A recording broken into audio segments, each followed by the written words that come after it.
अस्सलामुअलैकुम, मैं हूँ अलीना बेग और आज हमारे साथ स्टूडियो में मौजूद हैं एक बहुत ही जाना माना नाम। ड्रामों के हवाले से लोग इनको बहुत ज़्यादा जानते हैं। हमारे शोबिज़ का एक बहुत ही सीनियर एक्टर है और काफ़ी लंबा इनका जो है ताल्लुक़ वो बैंक से भी रहा है, काफ़ी साल ये बैंक से वाबस्ता रहे हैं। तो आज हम इनसे बात करेंगे पाकिस्तान की मईशत पर, कारोबार पर और बजट पर। तो वेलकम करते हैं शहजाद सर का। तो सबसे पहले तो सर वेलकम आपको हमारे शो में कि आपने अपनी बिजी शेड्यूल में से हमारे प्रोग्राम के लिए टाइम निकाला। नहीं, ये जारी बात है, ये तो काम है मेरा और काम करना है। मैं कोशिश करता हूँ, मेरी कोशिश ये होती है कि जो भी आपकी अवेयरनेस है, और चाहे वो सोशल मीडिया के हवाले से, शोबिस के हवाले से, इकनॉमिक के हवाले से, सियासत के हवाले से, कुछ ना कुछ आपको नो एंड हाउ होना चाहिए और उस पर आप बात कर सकते हैं। तो मैं कोशिश करता हूँ जो अपनी मेरी आरा है, राय है, तो वो जो मैं समझता हूँ उसको कम से कम आप लोगों तक पहुँचाने के आप ज़िम्मेदार बनते हैं as a social media person. Shahzad Malik, जिनको पाकिस्तान जानता है, लोग आपके मैसेजेस को बहुत ज़्यादा अहमियत देते हैं, आपकी कही हुई बातों को बहुत ज़्यादा अहमियत देते हैं। तो हमने सोचा क्यों ना पाकिस्तान के और स्पेशली कराची के मसाइल पर आपकी राय से लोगों को आगाह किया जाए। जी बिल्कुल। तो शहजाद साहब, मेरा पहला सवाल आपसे ये है कि कराची जो सनती और कारोबारी शहर है, तो क्या इस हवाले से इसको इसका मकाम मिल रहा है? नहीं, इसको मैं नहीं समझता कि उसको उसका मुकाम मिल रहा है, जस्ट बिकॉज के जब तक देखें बेसिक नीड्स जो आपके मुल्क के हवाले से है वो है पानी, बिजली, गैस। जी बिल्कुल, बेसिक। आप अगर घरेलू सार्फिन में जाएँ तो उसमें भी ये बहुत ज़रूरी है, उसके बाद सनती अदारों में जाएँ तो वो भी ज़रूरी है, बेसिक ही है ना। नहीं, अब ये तीनों चीज़ें, लाइट नहीं है, गैस नहीं है, ठीक है, पानी नहीं है, ये इन तमाम सनती अदारों के अंदर इस तमाम चीज़ों की ज़रूरत पड़ती है ना। जी बिल्कुल। अब लाइट नहीं है, उसका मैं बिल्कुल सीधी सीधी बात कर रहा हूँ। अब सनती इलाकों में चले जाएँ, हमारा शिफ्टिंग ड्यूटी चलती है, लाइट पूरे पूरे दिन नहीं रहती है, फिर वो रात में ड्यूटी करते हैं, तो उसके बाद वो रात का कुछ फ़ायदा उठाते हैं कुछ लोग, उसके बाद जो वारदातें करते हैं उनको अंधेरों का फ़ायदा होता है। अब इसमें किसको अब वो करेंगे, मुल्ज़िम करा देंगे? बताएं ना, कौन जिम्मेदार है? जो वो वहाँ से निकलते हैं, लुट जाते हैं अंधेरों में। तो अब ये हम तो ये कहेंगे ये जानबूझ के किया जा रहा है। सही। आप बात को रिलेट कर रही हैं ना कि आम भी शहरी जो बेचारा जद में आ रहा है, वो सनती तो बड़े पैमाने पे बात है ना कि वो उसको पानी, बिजली, गैस नहीं हो तो बड़ा रोना, छोटे तबका भी जो बेचारा निकल रहा वो भी तो इससे इफेक्टेड है। तो ये जब तक ये चीज़ नहीं सॉल्व होगी, मैं ख्याल में इस चीज़ को हम किसी तरह से हम नहीं कह सकेंगे कि उनको उनका जो है राइट मिल रहा है। ठीक। मौजूदा हुकूमत की जो पॉलिसी है और जो टैक्स का निफाज है, तो इससे आवाम में इतनी बेचैनी क्यों फैल रही है? अवेयरनेस नहीं है, पब्लिक अवेयरनेस नहीं है। अब देखें, हम खुद इस चीज़ के बड़े ज़िम्मेदार हैं कि बाहर निकलते हैं तो उसके बाद जनाब पिछले दिन उसके बात कर रहा हूँ मैं कि अगर किसी ने रोका तो हमने 150 दे के अपनी जान छुड़ाई। हम जाके लाइनों में नहीं लगे टैक्स जमा कराने, तो हम जो अपना टाइम वैसे बचा रहे हैं, उधर कर रहे हैं। डॉक्यूमेंटेशन नहीं है ना। एक चीज़ हम पे तो कर रहे हैं, हम छोटे इसमें पे कर रहे हैं, लेकिन उसकी कोई डॉक्यूमेंटेशन नहीं, अवेयरनेस नहीं है। जब अवेयरनेस नहीं है पब्लिक को, उसके बाद फिर जब इकट्ठी एक चीज़ आई, अब सब पता चल गया। देखिए, सबसे पहले तो काम बहुत बड़ा अच्छा काम ये हुआ कि नादरा जब CNIC सब का नादरा का बना तो सारी चीज़ें आपके ऑन रिकॉर्ड अब आ गई। उसके बाद ग्रेजुअली आपका फैमिली जो आपका सर्टिफिकेट है वो आपके रिलेटेड आपके सारे चल गए, वरना कितने मिसयूज़ होते रहे CNIC पिछले ज़मानों में, पिछले वक्तों में, और वो बेचारे को पता भी नहीं, और उसके नाम से अकाउंट खुल गया, ये हो गया, वो गया, बहुत सारी चीज़ें। तो लोगों को अवेयरनेस नहीं रही, जब डॉक्यूमेंटेशन नहीं हुआ किसी चीज़ का, अवेयरनेस नहीं रहे, तो तभी ये सारी चीज़ें ये प्रॉब्लम है। अगर हम देखें कि हुकूमत के पहले ही साल में जो है इतनी सख्त पॉलिसियाँ आ रही हैं, तो मज़ीद सालों में और क्या तवक्का की जा सकती है इस हुकूमत से? एक मिसाल आपको बताऊं कि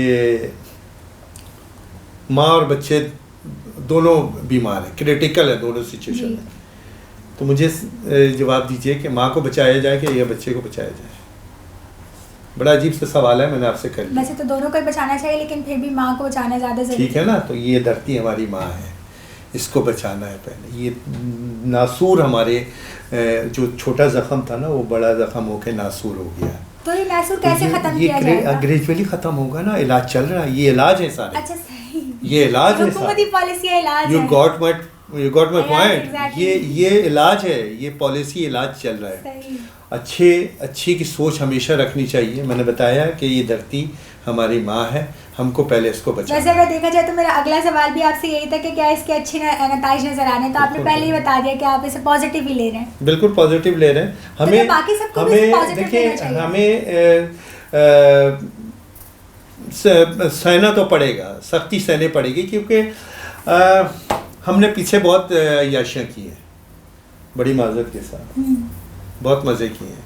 मज़े से मतलब अपनी जिम्मेदारी को जिम्मेदारी नहीं समझा। ठीक है ना। हम हमारे अपने मतलब की जो बातें होती रही, हमारे जो चीज़ में आता रहा हम करते रहे, किसी का कोई ख्याल नहीं। और I am not saying about the particular departments of your life, in every step of your life. आप अपने फैमिली के अंदर, फैमिली मेम्बर्स के अंदर भी अगर देखें तो उनकी भी जिम्मेदारियाँ हैं। Exactly. बच्चों की अपनी जिम्मेदारियां हैं, पेरेंट्स की अपनी जिम्मेदारियां। खाली पेरेंट्स ये नहीं कि पैसे खर्चा कर दें उसके बाद टीचर रख दें, उनकी जिम्मेदारी ख़त्म हो गई, ये ऐसी बात नहीं है। चेक एंड बैलेंस बहुत ज़रूरी है, बहुत ज़रूरी है। क्योंकि आप खाली अब टीचर वो आके पढ़ा के जा रहा है, लेकिन ज़ाहिर बात है उसकी ज़िम्मेदारी वो पूरी कर रहा है। आप भी तो चेक एंड बैलेंस करें कि आया उसने जो साइन किया है, जो जिम्मेदारी दी है, बच्चे ने उसको फुलफिल किया नहीं किया। अब रिजल्ट आता है तो उसके बाद टीचर्स के ऊपर, सारी स्कूल के ऊपर, कॉलेज के ऊपर, यूनिवर्सिटी के ऊपर हम उनको मोरिद इल्ज़ाम ठहराते कि जनाब हमने तो इतना पैसा खर्चा किया लेकिन हमारे पास आउटपुट रिजल्ट नहीं आया। तो आउटपुट रिजल्ट इसलिए नहीं आया कि आपका चेक एंड बैलेंस नहीं था। हमारे हर एक की जिम्मेदारी है और हर एक को अपनी जिम्मेदारी निभानी है, और वो जिम्मेदारी इसी तरह से निभेगी जब आहिस्ते आहिस्ते सारी चीज़ें ग्रेजुअली अपने काम करेंगी पूरा, तो रिज़ल्ट आपके सामने आना शुरू हो जाएगा। मुल्क की जो मौजूदा सूरत हाल है, इसमें सनतकार और ताजिर तबका आपको मुतमईन नज़र आता है? देखिए किसी हद तक मुतमईन नज़र आता है, इसलिए कि वो इस बात को तो समझ गया है कि जो पीछे हमने जो गलतियां की हैं उसको दोहराई ना जाए। अब वो कारोबार उसको अगर करना है, काम करना है, बिज़नेस करना है, तो अपने आप को तमाम चीज़ों को बिल्कुल असेंडिंग ऑर्डर, डिसेंडिंग ऑर्डर्स में करना पड़ेगा।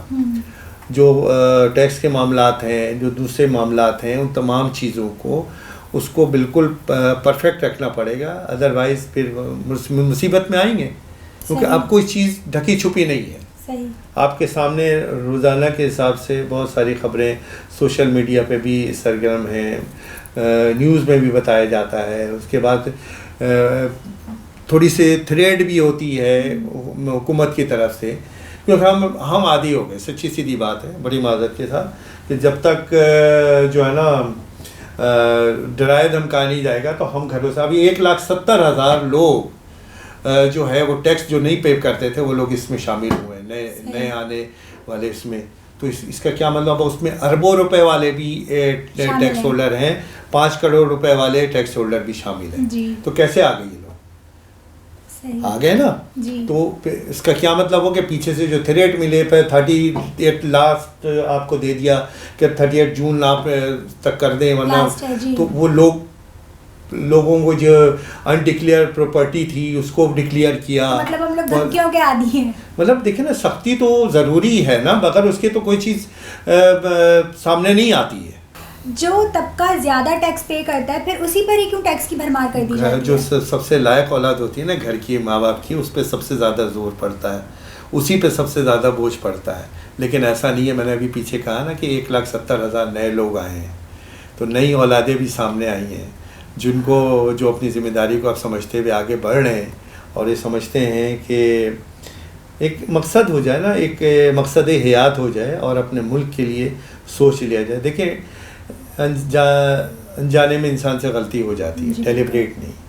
कुछ गुड फेथ पे भी चीज़ें होती हैं, ठीक है, एक एतमाद पे भी चीज़ें होती हैं कि आपका गुड फेथ आपके ऊपर अगला करता है, तो उसमें चीज़ें डेलिब्रेट नहीं कि ये खुदा न खास्ता इंटेंशनली वो कर रहा, अनइंटेंशनली उसके कि वो इत्माद किया लेकिन अगले को तो नहीं देखने गया, वो उससे कोई गलती तो वो माफ़ी के काबिल है। जी बिल्कुल। लेकिन जानबूझ के डेलिब्रेट हम एक गलती कर रहे हैं और करते चले जाएंगे तो फिर तो खमियाजा भुगतना पड़ेगा। सही, ठीक है ना। शहजाद साहब, वैसे आपकी नज़र में हुकूमत को मईशत की बेहतरी के लिए क्या इक़दाम करने चाहिए? देखिए, ये जो छोटे छोटे चीज़ें हर चीज़ में मैं फेवर की बात नहीं कर रहा हूँ कि गवर्नमेंट को सबसे मेन चीज़ आप देखिए, सबसे मेन चीज़ कि जो कराची के अभी से 2-3 साल पीछे चले जाएं आप, तो लॉ एंड ऑर्डर सिचुएशन बड़ी ख़तरनाक थी। लोग घर से निकलते थे और वापस घर खैरियत से पहुंच जाते थे, इस चीज़ की दुआ करते थे खैरियत से घर पे पहुंच जाए। उसमें काफ़ी हद तक कमी आई। इसमें आपकी लॉ इन्फोर्सेस एजेंसियाँ, उसके बाद सबका अमल दखल है, एक पूरा पैकेज है पूरे। जो अच्छी चीज़ें हैं हम उसको कहें कि अच्छी चीज़ हो रही है, अवेयरनेस तो है ना। तो जो चीज़ अच्छी हो, अब लॉ एंड ऑर्डर सिचुएशन से जब आप हटेंगे तो फिर दूसरे काम में आप पॉजिटिवली अपना पूरा इंटरेस्ट इन्वॉल्व कर सकते हैं। सही। आप अपना पूरा 100% दे सकते हैं। जब आपका दिमागी कि अभी निकले हैं तो मुझसे ये छीन जाएगा, मुझसे वो छीन जाएगा, मैं लूट जाऊंगा, तनख्वाह आदमी आधा लेके पहले आ रहा है थोड़ा थोड़ा करके, इस तरह की सिचुएशन लोगों के साथ क्रिएट है। एक ज़माने में ये था कि साथ खड़े हुए बाइक पे लोगों शीशा चढ़ा के बैठे कि डर लगता था, लेकिन वो सिचुएशन अभी नहीं है। तो ये सिचुएशन ख़त्म हुई है। जो लॉ एंड ऑर्डर सिचुएशन 100% तो नहीं हुआ है, लेकिन ग्रेजुअली ये बेहतरी आ जाएगी। जब बेहतरी आ जाएगी तो फिर आपकी दूसरी चीज़ों में पॉजिटिवली खुद ब खुद जो है बेहतरी के इम्कान हो जाएंगे। तो हुकूमत ने जो 1 साल के अंदर इतनी सख्त पॉलिसियाँ जो नाफिज कर ली हैं, तो इसके बाद क्या आवाम का एतमाद हुकूमत पर रहेगा बरकरार? नहीं, रहना चाहिए, क्योंकि देखिए अगर बेहतरी नहीं आई, एक टाइम है इसमें मैंने आपको कहा कि वो नासूर बन गया था, उस नासूर को जड़ से ख़त्म करना है, तो वो चीज़ें टाइम लगेगा। और टाइम के बाद अगर बेहतरी हम देखें, जो कर्ज़ा हम ले रहे हैं, जो कर्ज़ा हम लिया हमने देना भी तो है ना, तो वो ये टैक्सों से पूरी करके उसके बाद जब वो क्लियर हो जाएगा तो फिर हम यहीं की जब हमारी चीज़ें हम एक्सपोर्ट भी करेंगे, फैसिलिटीज़ दी जाएंगी। अब ये देखें, मुस्तफ़ा कमाल साहब ने ये जो मैं किसी पॉलिटिशियन के फेवर की बात नहीं कर रहा हूँ, मैं एक जनरल बात कर रहा हूँ कि उसने काम किया, नज़र आया, लोग फैसिलिटेट, वरना लोगों को एक घंटे में 15 मिनट का फासला एक घंटे में तय करना पड़ता था। एक फैसिलिटी दी ना उसने, तो फैसिलिटी जब दी तो उसके बाद लोगों को एक सहल हुआ। इसी तरह से ये भी जो हर जगह से खोदा हुआ गया ये, लेकिन ये जब मल बन जाएगा, जब इसके ऊपर बजट दिया गया, बजट का सारा पैसा लगाया गया, आपको क्या लगता है ये बजट इम्प्लीमेंटेशन सही से होगा? होना चाहिए उसके ऊपर इम्प्लीमेंट। देखें, फौज ने अपना इसमें हिस्सा नहीं रखा इस दफ़ा जी, बड़ी बात है, ठीक है ना। वो दिया है उसने, एक तरह से कुर्बानी दी है कि आप ये पैसा उधर लगाएं। उधर लगाने का मतलब है कि जो भी फलाई काम हो रहे हैं, जो भी पब्लिक सेक्टर्स के अंदर जो उसके इंटरेस्ट के लिए, उसकी फैसिलिटी के लिए जो काम किया जा रहा है, वो भरपूर तरीके से होना चाहिए। आपकी नज़र में कौन से इदारे को ज़्यादा उसकी ज़रूरत है, जिससे ज़्यादा काम किया जाए इस वक्त? देखिए, ये मेन जो है ट्रांसपोर्टेशन का जो निज़ाम है ना, आप किसी भी मुल्क में चले जाएँ, किसी भी मुल्क में चले जाएं, उसके अंदर अगर ट्रांसपोर्टेशन, क्योंकि टाइम बहुत काउंट करता है, टाइम बहुत काउंट करता है। अब एक सफ़र 10 मिनट का है और घंटों में तय हो रहा है, गाड़ी चलाने वाला पजल हो रहा है, गाड़ी पे को उसके बाद वहाँ तक पहुँचा, वो आधा हो चुका होता है, फिर उसके बाद उसने वहाँ पे ऑफिस में काम करना है, अगर लेट पहुँचा तो उसके बाद मैनेजमेंट से डांट पीट पड़ रही है। तो क्योंकि वो कसूर हमारा भी है कुछ कि हमें कि हम सफ़र तय कर रहे हैं, हमें 10 मिनट 15 मिनट का है, लेकिन हमें पता है कि हम घंटे बाद पहुंचेंगे तो हम उसी हिसाब से घर से भी निकलेंगे, हमारी प्रिपरेशन होनी चाहिए। तो आदतें बिगड़ी हुई हैं, मैंने कहा ना, आदतें बिगड़ी हुई हैं। ये तमाम चीज़ें ग्रेजुअली ये ट्रांसपोर्टेशन का निज़ाम जब सही हो जाएगा तो फिर बोलने के लिए अगले के पास कोई जवाब नहीं होगा कि मैं तुम वो चवन्नी पे पाओ। एक बच्चा स्कूल से लेट आया तो बोले तुम क्यों लेट आ गए, बोले वो मेरी चवन्नी गुम हो गई थी। तो बोले तुम क्यों लेट आए, बोले इसकी चवन्नी पे मैंने पाँव रखा हुआ था। वो वाली बात नहीं होनी चाहिए। तो अपना काम हमको खुद सुधारना है। और इसी तरह से जनाब हमारी मैशियत भी जो है आगे बढ़ेगी। अपने हिस्से का काम हमने खुद करना है, कोई दूसरा आपकी इसलाह के नहीं करेगा, हमको खुद सुधारना है। अगर हमने अपने इसलाह के लिए ठान लिया और हर जगह पे खाली एक जगह पे नहीं, हर जगह पे हमें अपनी इसलाह करनी है। और आप अपनी इसलाह आप अपने आप को, आपसे बेहतर कोई नहीं सुधार सकता। दूसरा अपना काम सब कर लेना तो फिर वो एक पूरा मुकम्मल एक पैकेज होता है, पूरा ही जैसे कि आपने शुरू में कहा कि सारे मसाइल की जो अहम वजह है वो अवेयरनेस का ना होना है, तो आप आवाम को एक छोटा सा मैसेज दें अवेयरनेस के हवाले से। अवेयरनेस के हवाले से सबसे मेन चीज़ तो है, देखें कि हम चीज़ों को कंपाइल नहीं करते हैं। कंपाइल से मतलब समझ लिया, मैं अपने घर की बात बता दूं कि जो बेटा है मेरा BC इंजीनियरिंग उसने किया कंप्यूटर में, तो उसको मैंने बताया कि तुम्हारे फ्रॉम द बिगिन तुम्हारे सारे तालीमी इसनाद, ये तमाम चीज़ें तुमको इसको कंपाइल करके, ये बहुत ज़रूरी है। देखें, मैं ये बहुत एक टची बात कर रहा हूँ जो आम घर में आम कॉमन है उस घर में कि ये नहीं होती ये चीज़ें। और ये बड़ा स्टेट मैसेज है मेरा उन बच्चों के लिए भी जो इससे दौर से गुजर रहे हैं कि अपने तमाम डॉक्यूमेंटेशन को अपडेट रखें, चाहे वो तालीमी इसनाद हो, चाहे वो आप अपने प्रोफेशनल डॉक्यूमेंटेशन में आए, सब चीज़ें, ये तमाम चीज़ें जब आपके पास एक जगह मौजूद होती हैं, चाहे वो आपका हेल्थ सर्टिफिकेट है, चाहे वो आपका डोमिसाइल है, चाहे वो आपको शनाख्ती कार्ड है, चाहे आपको पासपोर्ट है, चाहे वो आपके किसी भी प्रोफेशनल इसका, वो आपकी तमाम चीज़ें मौजूद होनी चाहिए। और ये मैं इस वजह से बताता हूँ कि हमारे वालिद मोहतरम अब्बू, अल्लाह उनकी मग़फ़िरत करे, तो वो बोलते थे कि बेटा ये देखो ये तुम्हें, और वाकई मेरी 3rd क्लास की मार्कशीट भी मेरे फाइल में लगी। वो मेरा कमाल नहीं था, वो अब्बू ने मुझे बना के दिया कि अपनी, तो जब मैं ऊपर वाली क्लास में आया तो फिर मैं तमाम चीज़ों को, तो वो तमाम चीज़ें मेरी प्राइमरी क्लास से लेकर 3rd क्लास मतलब 3 क्लास से के सारे जो है वो डॉक्यूमेंटेशन संभाल के वो मेरी पूरी फाइल बनी है उसी तरह से जिम्मेदारी का एहसास। और इनको भी मैंने वैसे ही बना के दिया, हमने कहा तुम अपनी चीज़ों का खुद जिम्मेदार हो, ये तमाम चीज़ों का, कल को कोई चीज़ निकालोगे तो तुम्हारी चीज़ें सारी अपडेट होंगी। और इसी डॉक्यूमेंटेशन के मामले में बच्चे इतने परेशान होते हैं और फिर उनको वो अदारों को दूसरी जगहों को बुरा भला कहते हैं कि ये इतना टाइम लगा दिए। भाई उसका काम है, वो आपसे मांग रहा है कि आप ये ला के दो, आप ये ला के दो। जब आपके पास नहीं है तो आपको तो आप गुस्सा हो रहे हैं। तो ये काम था और ये अवेयरनेस घर के पेरेंट्स को भी अपने बच्चों को देना, ये स्टेट मैसेज है जो मेरे ख्याल में आपको अभी तक प्लेटफॉर्म पे किसी मीडिया में मैं सोचता हूँ कि ये बात क्यों नहीं करते हैं। ये बच्चों को जो मैं रुलते देखता हूँ अदारों के अंदर दूसरी जगह पे, वो यही है कि उनके डॉक्यूमेंटेशन कंप्लीट नहीं है, और कंप्लीट नहीं है तो उनको बहुत सारी जगहों पे चीज़ें उनकी फैसिलिटी रह जाती है, उनको जॉब नहीं मिलती है। जब चीज़ें डॉक्यूमेंटेशन कंप्लीट रहेंगी तो आपको किसी मरहले पे कोई परेशानी नहीं होगी। बड़ा स्टेट मैसेज है लास्ट में उन बच्चों के लिए जो अपने डॉक्यूमेंटेशन को कंप्लीट नहीं रखते हैं, फाइल नहीं करते हैं, कंपाइल नहीं करते हैं। ये कर लें, आपकी ज़िंदगी आज ही आसान हो जाएगी। जी बहुत शुक्रिया शहजाद साहब आपके टाइम का, बहुत ही अच्छा रहा आज का प्रोग्राम आपके साथ। बहुत ही पॉजिटिव आपने मेरे सारे सवालों के जवाब दिए और साथ में लोगों को अवेयरनेस भी आपने दी, और लास्ट मैसेज तो खैर बहुत ही इंपॉर्टेंट था। तो अपने प्रोग्राम का यहीं पर ख़त्म करते हैं। अगले प्रोग्राम में किसी नई शख्सियत के साथ, किसी नए मसले के साथ फिर से हाजिर होंगे। तब तक के लिए मुझे दीजिए इजाज़त। खुदा हाफिज़।